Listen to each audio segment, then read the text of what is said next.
Pada zaman dahulu kala, hiduplah sebuah negeri yang bernama negeri Tirani.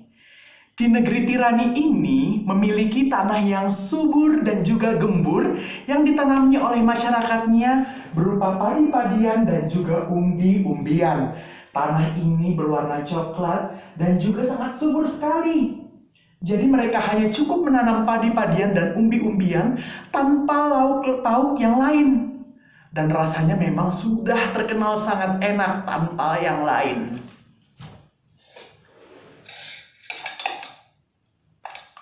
Bu, ini biarpun cuma nasi tok, tapi rasanya enak pol yo. Bapak ini sampai nambah, Bu.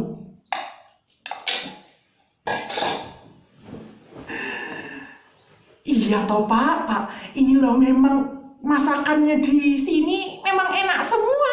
Padahal ya cuma nasi tok sama garam, tapi wes enak pol.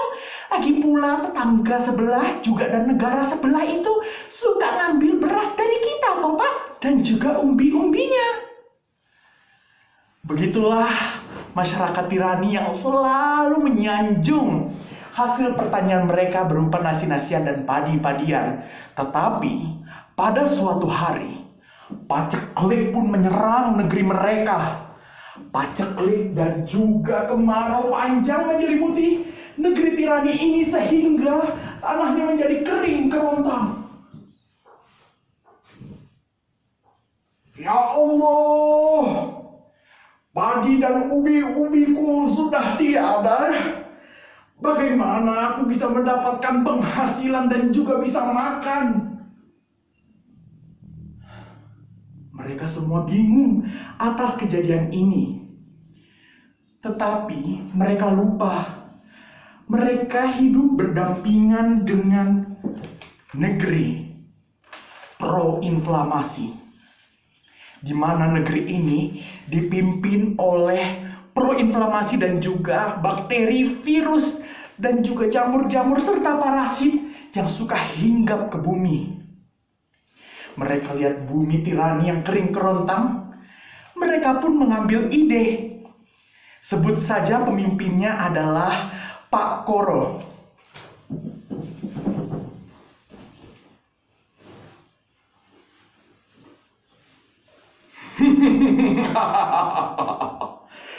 Di negeri Tirani mereka kering kerontang, tidak bisa makan apa-apa. Ini saatnya negeri pro-inflamasi untuk menyerang mereka. Bagaimana kalau kita pura-pura baik dengan mereka dengan menyediakan beberapa peternakan-peternakan yang bisa mereka kembangkan? Mau lihat peternakan apa yang akan dikembangkan? Yaitu di sini adalah domba, sapi, kambing, di mana jika mereka lahap dan kalap, maka kolesterol akan hinggap di badan mereka, tekanan darah tinggi akan meningkat, ditambah mereka sangat suka memasak dengan cara menggoreng dan menumis dengan minyak yang banyak. Maka kita sebagai negeri pro-inflamasi sangat mudah untuk meracuni mereka menjadi obesitas dan virus-virus corona dan juga beberapa bakteri-bakteri penyebab penyakit yang lain dapat menghinggapi mereka sehingga mereka bisa mati secara perlahan-lahan.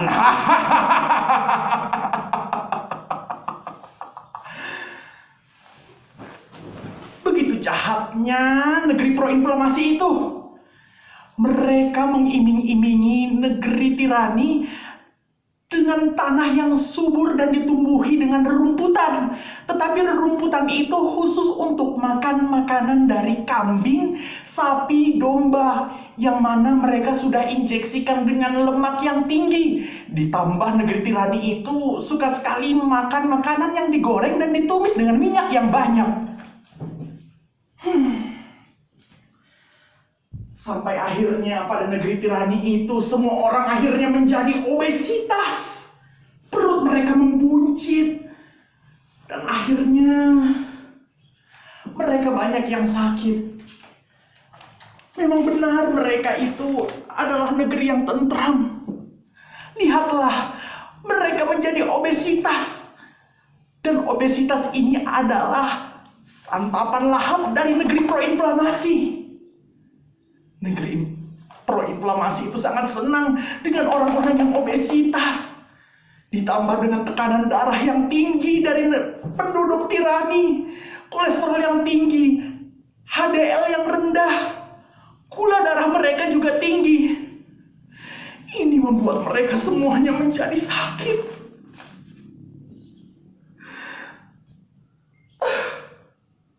Bagaimanakah nasib dari para penduduk negeri tirani?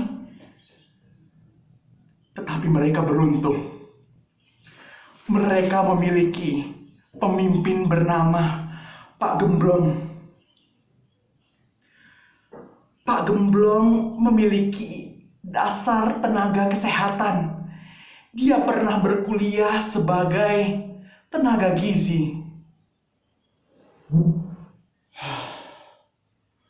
Kenapa rakyat-rakyatku ini menjadi obesitas dan memiliki nilai yang jelek pada tekanan darah mereka yang tinggi, pada HDL yang rendah, pada kolesterol yang sangat tinggi, pada gula darah yang tinggi?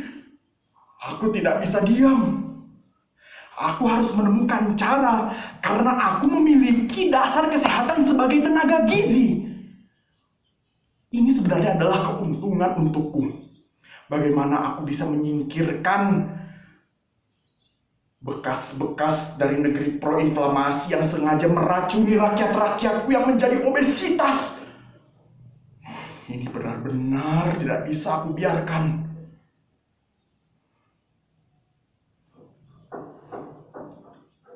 Hingga akhirnya pemimpin dari negeri tirani ini memikirkan cara. Bagaimana caranya agar rumput-rumput tadi itu diubah menjadi benih-benih yang menjadi buah-buahan dan sayur-sayuran untuk rakyat mereka.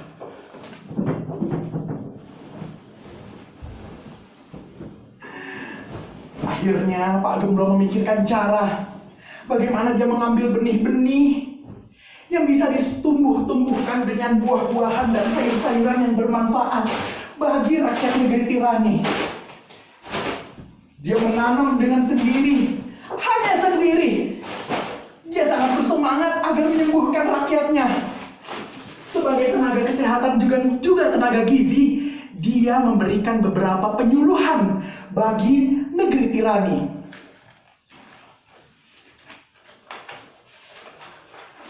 Yang pertama adalah, ternyata buah-buahan dan sayur-sayuran yang ditanami Pak Gemblong merupakan buah-buahan yang berwarna-warni.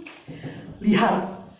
Ada warna merah, kuning, orange, biru, dan hijau. Di mana warna pelangi ini mampu untuk menebangkan para negeri proinflamasi yang jahat kepada negeri tirani. Dan Pak Gemblong selalu menekankan pada rakyatnya untuk makan makanan yang berwarna-warni.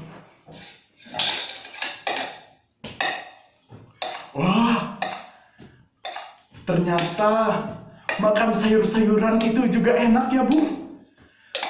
Tadi juga Pak Gemblong itu ngasih kita ayam sapi dicampur dengan sayur-sayuran ini. Tetapi memang tidak sebanyak yang kemarin saat sapi-sapinya dan ayam-ayamnya itu terlalu mendominasi. Dulu kita cuma makan nasi saja. Pas paceklik kita makan ayam atau sapi saja. Sekarang kita makan makanannya beragam. Ini ada nasi, ada ayam, dan juga ada sayur-sayuran yang mendominasi dari piring kita. Sayur dan buah berwarna-warni itu ada setengah dari piring kita, Ibu.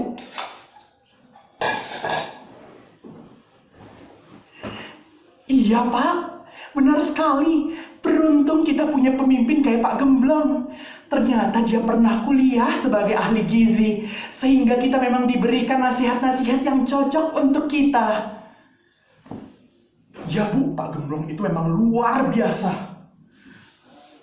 Dan juga Pak Gemblong menganjurkan pada rakyat-rakyatnya untuk berolahraga 30 menit, minimal 3-5 kali seminggu. dengan intensitas sedang. Pak Gemblong juga mengajarkan bagaimana cara mengukur nadi agar olahraga yang kita lakukan itu berada pada intensitas sedang tanpa melampaui batas kemampuan kita. Gini Bu, umur Ibu berapa?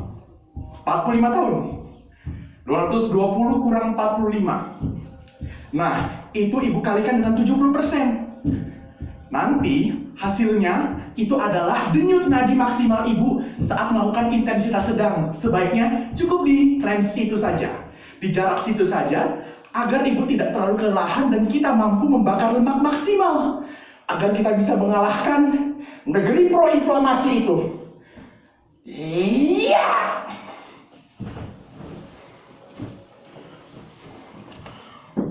Kurang ajar. Mereka melemparkan sitokin antiinflamasi kepada kita. Kita harus bubar. Aduh, aku tidak mampu menahannya. Ternyata terlalu banyak antioksidan dari buah-buahan dan sayur-sayuran yang berwarna-warni itu. Dan juga serat, serta vitamin dan mineral yang luar biasa. Dan mereka juga meningkatkan sitokin antiinflamasi dengan berolahraga. Kita akan punah dengan ini. Negeri proinflamasi tumbang.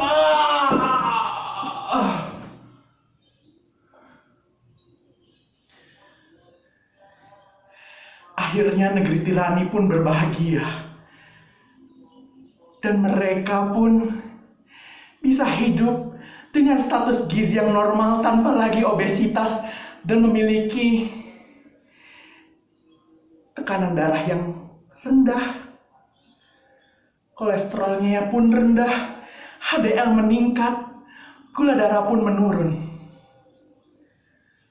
Pada intinya adalah kualitas dari makanan kita akan mempengaruhi kesehatan kita. Maka ikutilah anjuran dari Kemenkes tentang bagaimana cara mengatur isi piring kita. Ya, Anda bisa lihat setengah dari piring kita adalah sayur dan buah-buahan, khususnya sayur dan buah-buahan yang berwarna-warni, tidak hanya satu macam jenis, agar semua jenis vitamin dan mineral bisa kita asup. Dan juga ada makanan pokok yang harus kita penuhi dan juga protein tentunya, agar imunitas kita pun terjaga. Dan bagi anak-anak dan juga balita juga memiliki piring makan khusus. Kita bisa melihatnya. Dan memang kita perlu menjaga kualitas dari makanan kita agar kita bisa melawan musuh-musuh kita yang dapat meningkatkan sitokin proinflamasi, dan juga kita mampu menghalangi virus-virus dan juga bakteri-bakteri penyebab penyakit yang bersifat patogen. Salam sehat saudaraku. Sekian cerita dari negeri tirani. Semoga kita selalu bisa hidup sehat dengan gizi seimbang dan sayuran pelangi. Terima kasih. Wassalamualaikum warahmatullahi wabarakatuh.